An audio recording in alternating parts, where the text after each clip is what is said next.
Prontinho, pessoal. Hoje eu tô aqui para gravar um relato para vocês de uma forma diferente. Ó, tô nua e crua mesmo, do jeito que eu sou.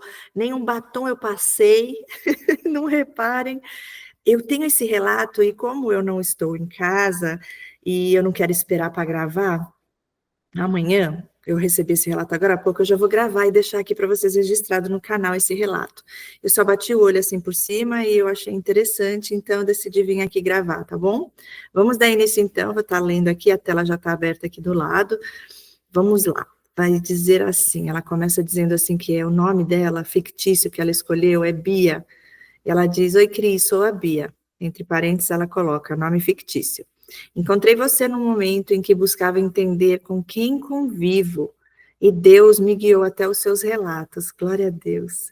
Me identifiquei profundamente, pois a minha história com o parasita, ela foi parasita entre aspas, e ela fala, é assim que eu o chamo, se arrasta há mais de 20 anos e começou na adolescência. Gente, esses casos são os mais difíceis de você sair.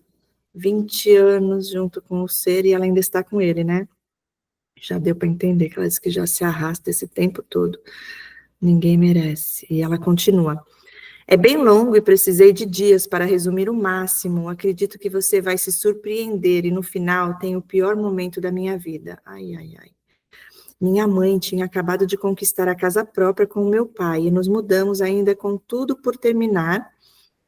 Conheci as irmãs dele indo para a escola, viramos amigas. Passado 2 anos ou mais, um dia numa reunião entre amigos, olhei para ele, tímido, bonito e com um apelido de infância bem carinhoso. E ela põe entre parênteses, Anjo. Ah, só que não, né? Só que não. E ela diz, eu estava entediada e decidi que ia pegar. Pegar, ela põe entre aspas, e peguei. Ai, meu Deus. Ela diz, a química virou relacionamento forçado pelos pais dele. Eu já tinha saído com homens mais velhos, experientes. Ele foi o segundo a namorar em casa. Eu particularmente não gostava de namorar em casa, gostava de liberdade. Namoramos cerca de 2 anos, ele largou a escola, me buscava no trabalho com amigos e a mãe junto. E tudo muito infantil, sem privacidade, virou um mala. Ai, meu Deus do céu. Terminei dizendo que precisava cuidar de mim. No período separada, vivi intensamente, faculdade, paixões, até fui pedida em casamento, mas também sofri decepções e entre um momento difícil, me senti sozinha. Foi aí que o reencontrei, vulnerável por ver meu pai traindo minha mãe. Entrei no carro dele, e ela põe entre parênteses, da mãe dele, na verdade, até porque nem bicicleta no nome ele teve. E tudo reacendeu. Estava mais experiente, mais homem, entre aspas, voltamos com tudo, a química era forte. Ele, mais experiente, diz que sou a única. KKKKK. Ai, senhor, cadê que sumiu a tela aqui? Pronto, voltando. Ai, só Deus na causa, viu, gente? É só para rir mesmo. Só rindo mesmo. Ela continua. Quando os meus pais se separaram de vez, meu mundo desabou. Recusei um pedido do meu pai para voltar para casa e isso me dói até hoje. Em janeiro, poucos dias após voltarmos de viagem, ele foi embora de vez.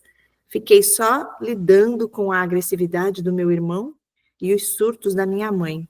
Me agarrei ao parasita. O parasita é o ser aí que está no relato, né, que vocês lembram lá no começo que ela dá esse nome aí para ele. Perfeito. Ela se agarrou ao parasita, mas aí ele se revelou. Nenhum apoio emocional, nenhuma empatia. Chorava e ele sequer fazia um carinho. Tive que me calar para evitar conflitos e descobri que estava grávida com 4 meses. Tentei abortar, me desesperei, pedi perdão a Deus e continuei. Saí do trabalho dias antes da descoberta e passei a gestação isolada. Saí do trabalho poucos dias antes de descobrir a gravidez e passei toda a gestação em casa sozinha, emocionalmente abalada. Ele trabalhava com parentes, mas nunca me ajudou financeiramente. Eu não sabia onde ia parar o dinheiro dele, mesmo que fosse pouco. Sempre quis casar desde menina e ele respondia que se eu tivesse dinheiro dava para casar, e isso era como uma faca. Nada de presentes e nem aliança todos esses anos. O pouco que deu vinha estampado que era para me machucar. Hoje vejo que estava cega, engordei, me tranquei em casa, sofri calada. Minha mãe e a minha família me ajudaram com o enxoval, enquanto da parte dele não veio absolutamente nada. Mesmo assim, ele apareceu de repente na minha casa e veio morar conosco do dia para a noite. Ai, senhor, a parasita encosto. De mala e cuia, sem nem pedir da licença, já foi entrando. Ai, meu Deus. Ok, continuando. Eu estava com 35 semanas quando ele me olhou e me pediu em casamento. Sorri, mas sabia que não era real. Não tivemos nada como casal, enxoval, panelas, pano de prato, tudo era o resto ou o que minha mãe dava. O bebê nasceu saudável, mas o parto foi uma cesariana de emergência e a minha mãe teve que pagar R$ 1.000 para resolver tudo. Já em casa, ele nada fazia, eu cuidava do bebê, da casa e ele no computador. Até o dia em que fui chamá-lo para dormir e o encontrei vendo pornografia. Não reagi, engoli a decepção e pouco tempo depois, um colega de faculdade me chamou no chat. Eu desabafei dizendo que a minha vida não era como eu queria. E ele leu a conversa, distorceu tudo, me acusou de traição e arrumou as malas. E ela fala: "E eu?" Ela pergunta, né? E eu me humilhei, ajoelhei aos pés dele, pedi perdão, mesmo estando certa. Que ódio de mim, Cris. Não tinha nada a não ser que eu não terminei a faculdade e queria algo mais na minha vida, até porque aquele conhecido nada tinha a ver comigo. A partir dali só piorou. Só casa, filho e cobrança. O meu filho caía e eu era humilhada. Se minha mãe fazia algo que o desagradava, a culpa era minha. Eu era punida por tudo, como se tivesse dois algozes dentro de casa, ele e minha mãe. Quando meu filho entrou na escola, arrumei um emprego, foi libertador, me destaquei, era respeitada, tinha amigos e um pouco de paz. O parasita odiava. Aham, lógico. É desse jeito. Onde eu parei aqui, gente? Deixa eu me achar. Tá. Começou a mexer no meu celular de madrugada, me acusar, mandar textões antes do trabalho para estragar o meu dia. Qualquer atraso, qualquer conta que eu não tirasse, era motivo de sermão. Ele me cobrava sexualmente como se eu fosse um objeto, anotava os dias, controlava a minha intimidade. Gente, ninguém merece um ser desse, é a parasita mesmo, hein? Deus me livre, tomar um antivermicida. E o mais doloroso, ela diz, não me oferecia nada, não me agradava, não elogiava, só exigia. Se eu me doava sexualmente, ele achava outra falha para jogar na cara. E quando fui promovida, os abusos aumentaram. Supervisionei 80 pessoas e mesmo no meio disso tudo, recebia mensagens dele me cobrando mais. Ele dizia que eu deveria entregar meu salário nas mãos dele, porque ele não tinha uma casa no nome e a culpa era minha. A única coisa que ele nunca conseguiu foi controlar meu salário. Ele mentia desde que estávamos juntos o quanto ganhava, nunca dividia e ainda se vitimizava. Tudo era culpa dos outros, da inveja, da sabotagem, do fulano ou beltrano. Sempre uma desculpa para o fracasso profissional. E eu passei a sustentar as contas da casa, dava o que não tinha, e quando não conseguia pagar algo, eu ainda era a culpada. Ninguém merece, gente. No começo, ele dava R$ 150 por mês para minha mãe e comprava algo para o bebê que mamava no peito até os 3 anos. Quando comecei a trabalhar, achei que era minha obrigação aliviar a carga da minha mãe e passei a pagar contas de consumo, material escolar, mercado, restaurantes, roupas, natação, personal para o filho, taekwondo, tudo. E ele não tinha férias, 13º, nem nada. E mesmo assim, quando algo dava errado, vinha cobrar contas e dizer que a culpa era minha. Eu não me aguento. Não dá, né, gente? Não dá. Tudo piorou. Para você entender, ele e a família tinham mania de grandeza, aquela ânsia de ficar rico, de se envolver com gente rica, e quem pagava o preço por isso era eu. Era no carro da minha mãe que eles iam atrás de fazer negócio com milionários, acredita? E ela coloca kkkk. E no meu cartão de crédito saía até o cafezinho. Meu Deus do céu. Ele batia o carro e não consertava, não pagava documento. Não bancava as festas do nosso filho, mas toda a família dele estava sempre presente. E, particularmente, eu caprichava nas festas, porque amo muito meu filho e sempre sonhei em ter uma festa. Então, eu descarregava tudo no meu filho, coitado. E ela fala, kkkk, sofreu com o meu ego. Vendia de tudo. Antes de trabalhar, CLT para bancar os extras com meu filho. Eu e o parasita nunca discutimos. Cresci num ambiente de muita agressividade e discussão, então sempre deixei claro que isso eu não admitia no namoro. E contra nosso filho, em 16 anos, nunca houve agressão dos pais. Ela diz, ele teve de tudo, inclusive terapia. Mas lembro que em nossa primeira crise, ele só em vez de reagir e brigar, me deu as costas e não falou comigo. Isso nunca tinha me acontecido, Cris, e eu comecei a assumir a culpa automaticamente, sempre que ele silenciava. Era o que ele queria, né? O parasita aparentemente tinha inveja da minha evolução, com certeza. Eu era amada pela minha equipe e estava feliz, realizada, até engravidar. Que tristeza, Cris, como eu ia lidar com tudo aquilo e mais um bebê. É desse jeito. E aí ela continua, mas minha bebê foi infinitamente amada por toda a central de operações. Ganhava mimos todos os dias, muito carinho, e eu passava pelos corredores e a barriga até parecia diminuir de tanto afeto. Eu tinha um bom convênio, a farmácia era subsidiada pela empresa em 70%. Estava bem amparada, minha festa surpresa chegou, eu recebi da minha equipe atual e de outra que cativei quando cobri férias de um gestor, e foi sensacional. Chá de bebê, então, precisei fazer 2 viagens de tanta coisa que ganhei. Que lindo.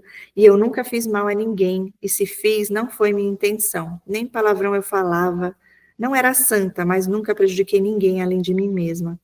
Foi tudo bem até cair a ficha de que ela nasceria e eu ficaria em casa com ele. Ele até trabalhava, mas saía às 13 e só voltava às 17, e sempre com aquela mesma mixaria todo mês. Depois de 42 semanas, ela nasceu, acho que nem ela queria. Durante o parto, ele só participou porque o enfermeiro praticamente arrastou ele. Vi lágrimas nos olhos dele, mas não senti nada, parecia falso. Posso estar enganada, mas foi a impressão que tive. Foi a impressão que você teve? É, porque realmente é isso mesmo. É, eu já passei por isso. Eles fingem, porque eles pensam, nossa, a reação normal é fazer isso, então vou fazer. Mas é estranho, é forçado. Continuando, ela fala, ela nasceu linda e calma, glória a Deus, mas a recuperação foi horrível. Cama insalubre, quarto gelado, os pontos ardiam como uma faca deslizando na pele. E ela pergunta, e ele? Nada fazia, nenhuma fralda, nada, Cris, que tristeza, e eu tão nova e passando por tanta humilhação. Nunca comprou nada para ela quando nasceu, e minha menina merece o mundo. Parei de amamentar, coloquei ela numa escola particular, paguei e fui trabalhar. Quando voltei, a minha antiga equipe já havia saído. O cliente que minha gestão atendia encerrou o contrato e fui para outro produto. Foi um sucesso, aprendi tanta coisa. Não me lembro bem, mas os e-mails começaram a voltar, mensagens, cobranças muito mais agressivas, reclamações do tipo: por que o remédio está fora do lugar? Por que você não fez isso? Cadê o prato rosa que era para estar no armário X? Coisas que se ele levantasse a BUNDA, ele achava, mas era incapaz. Eu acordava, cuidava da bebê, da casa, das roupas, levava meu filho na academia, na terapia, no pediatra, tudo de Uber, porque eu não dirigia. Enquanto isso, ele dormia. Ninguém era capaz de acordar aquele, meu Deus, o FDP, meu Deus do céu. Não fala palavrão, hein? E ela fala, e eu fui idiota, ficava quieta. E ele tinha um sonho, e a idiota que pediu para ser mandado embora do trabalho, entregou o dinheiro na mão dele e ele não prosperou. Hoje eu entendo, Deus faz tudo para a gente ficar do lado dele. Quando a gente sai, nada dá certo. Para mim, o parasita é ateu, às vezes até disfarça, mas eu vejo. Fiquei uns 6 meses em casa, consegui vaga na escola pública para minha filha e arrumei outro emprego. Ok, foi divertido, pedi demissão 1 ano depois. Entrei no mesmo dia em outro emprego e totalmente diferente do que estava acostumada. E menina, foi um sucesso, glória a Deus. Minha chefe simplesmente foi um desafio para ele. Ela, empoderada, poderia me influenciar contra ele se soubesse o que ele fazia. Ele a criticava constantemente e passava noites mexendo no meu celular escondido. Ele fazia de tudo para tirar meu foco dela. Fui promovida 2 vezes em 1 ano e isso fez com que ele aumentasse o nível de abusos. Ele não suportava me ver brilhar. Aham. Ele me destruiu nesse período. Eu era muito requisitada, ficava com o celular da empresa, às vezes precisava trabalhar no banheiro para ele não ver. E um dia ele falou algo estranho, como se soubesse o que eu fazia no banheiro, e aquilo ficou na minha cabeça. Até que um dia no banheiro vi uma bolinha dentro do tênis dele, na meia. Peguei o celular e tirei uma foto discretamente. Era uma câmera, Cris. Ai, ai, ai. Gente do céu. Descobri que ele me filmava no banheiro, na privada. Que louco! O ângulo era perfeito, no box, nem tanto. Ele me filmava sentada na privada e eu morri aquele dia. Meu Deus do céu, todo dia a câmera estava lá, sempre antes do meu banho. Passei a não sentar mais na privada, ia direto para o chuveiro. A gente, eu dou risada porque tem coisa que eu não acredito, gente, é surreal. Colocava uma toalha cobrindo a visão da câmera. E cada vez parou, mas até hoje confiro tudo e fiquei paranoica. Uhum. Meu Deus, cara doido, ela ainda tá com ele. Nesse período ele saiu do emprego, ficou encostado num parente, depois em outro. Teve que viajar algumas vezes a trabalho e foi aí que encontrei o celular que ele usava para me filmar. E ela diz, eu salvei tudo. Mas também achei uma conta no Telegram ainda logada. Era um grupo com ele, a mãe e as irmãs. Para minha surpresa, falavam de mim, da minha intimidade, que eu era morta, entre outras coisas horríveis. Só para você ter ideia, ela fala, eu trabalhava à tarde e à noite. Pela manhã fazia tudo, enquanto ele dormia, deixava o almoço e janta pronto, e quando chegava não tinha nada para mim. Até hoje é assim. Ele gastava todo o meu dinheiro em casa, e o que ele fazia? Mandava foto da pia, da louça, que ele lavava de vez em quando, mas nunca mostrava as que eu lavava. Dizia que eu merecia lavar chifre, e que eu não era suficiente para ele. Ai, ai, ai. Falava que ele comprava as coisas que, na verdade, eu pagava. Ele era o santo, eu o fracasso. É o anjo, né? O anjo que é o capeta. E ela fala, e piora, Cris, ele me chamou de narcisista. Ah, é assim mesmo. Eles, quando sabem, principalmente que você está sendo desperta, aí que eles vão falar que você quer narcisista. Imagina, Deus revela para nós quem são eles, e aí eles vão falar que é você que é a narcisista. É só Deus por nós. E ela disse que eu distorcia tudo, que ele era a verdadeira vítima, e que ele sim era manipulado. Tadinho, coitadinho. Ai, eu não aguento, invertia tudo de forma tão convincente que por um tempo eu acreditei. É isso aí. Ele dizia que eu tinha crises de ego, que queria controlar tudo. Comecei a me perguntar se eu era o problema, me sentia a pior mulher do mundo. Mas hoje vejo, isso é a tática perfeita de um abusador, fazer a vítima duvidar da própria sanidade. Isso mesmo. Salvei tudo, Cris, absolutamente tudo, isso mesmo. E certo dia ele precisou viajar, veio com mensagens me agredindo, e foi quando eu joguei a verdade na cara dele e disse que tinha achado as filmagens. Ele voltou correndo de outro estado, me olhou e acho que pediu desculpas, mas nem lembro bem. Sei que ficou um doce. Começou a me levar para sair, mandou flores e uma carta ridícula, cheia de frases copiadas da internet. Ai, gente, é desse jeito. E eu acreditei. Ela se xinga aqui de novo, né? E eu, idiota, acreditei. Achei que ele iria mudar. Fiquei feliz, mas a mudança não durou nem 3 meses. Olha que 3 meses até que foi bastante, viu? Normalmente não dura nem semanas. Logo depois ele me humilhou de novo e dessa vez foi comigo doente de cama na virada do ano. Engoli a seco, me destruí. A partir dali comecei a buscar ainda mais validação dele. Assumi tudo em casa financeiramente, me afundei em contas, pagava dívidas dele. Me contentava em saber que desde que o conheci, ele nunca teve crédito na praça, nunca teve nome limpo, nunca teve nada. E ela pergunta, e eu? Não tinha uma blusinha nova, estava um bagaço, me afundava cada vez mais, meu rendimento caiu, E isso abriu uma brecha no trabalho e a proprietária acabou contratando mais gente. Minha vida virou um inferno, minha mãe passou a me sugar ainda mais, e ele também. E vendo tudo isso, meu filho começou a me desrespeitar. Teve dias em que eu queria morrer, Cris. Tá repreendido em nome de Jesus. E eu não conseguia mais me abrir com ninguém. Nem na terapia eu conseguia continuar, porque minha prioridade era agradar ele e minha mãe. De mal a pior, em 2024, comecei a buscar novas fontes de renda e me dei mal. Caí em golpes, passei a receber cobranças com frequência. Até que uma colega me apresentou jogos online. Comecei a tirar uma graninha, mas ainda em 2024, a minha patroa vendeu a empresa e eu saí. Abri um processo contra ela porque deixou de me pagar verbas trabalhistas importantes, e aquilo me derrubou. Nunca tinha saído involuntariamente de nenhum emprego. E eu amava aquele lugar, amava cada pedacinho, cada cliente. Foi uma das maiores perdas da minha vida. Ela simplesmente sumiu, desapareceu da minha vida como quem rouba alguém e vai embora. Meu coração se partiu. Chorei mais do que quando meu pai saiu de casa. Ela era minha amiga e eu amava ter ela por perto.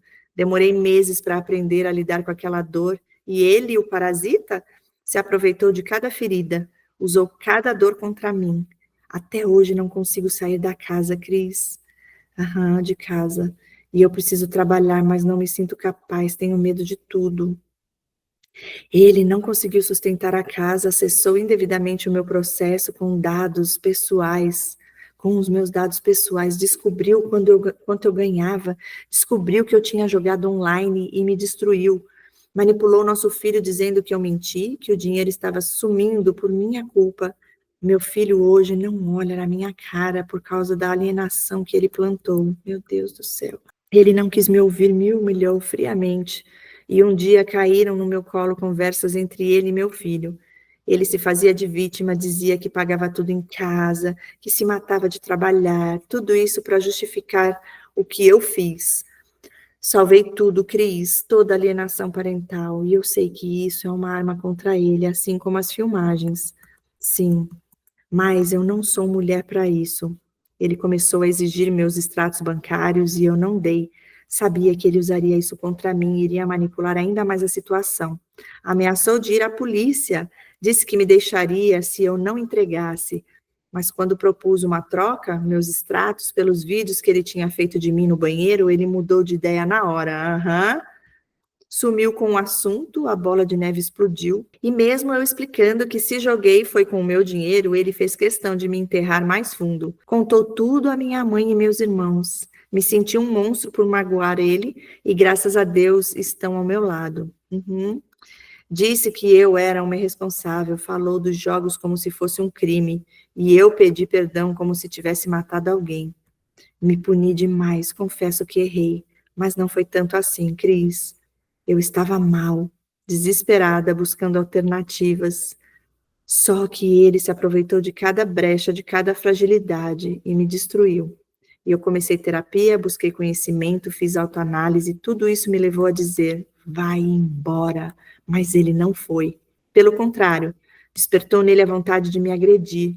Me ameaçou, começou a me negar alimentos e deixa até faltar para os nossos filhos, e foi aí que caiu a ficha. Uhum. Minha psicóloga disse que por tudo que ele fez, invasão de privacidade, humilhações, vigilância, manipulação, sobrecarga, controle financeiro, alienação parental, eu fiquei vulnerável. E nessa vulnerabilidade era comum cair em vícios como drogas, álcool, remédios, jogos. E ela me mostrou que eu poderia ter entrado num buraco mais fundo ainda se não tivesse procurado ajuda, verdade. Mas ele não sabe disso, não sabe o quanto doeu, o quanto a culpa me consumiu por tudo, o quanto me esforcei para dar conta de tudo sozinha. E eu te pergunto, Cris, será que sou tão errada quanto me sinto? Será que mereço perder meu filho por causa disso? Será que consigo sobreviver a tudo isso, emocionalmente, espiritualmente, como mulher, como mãe?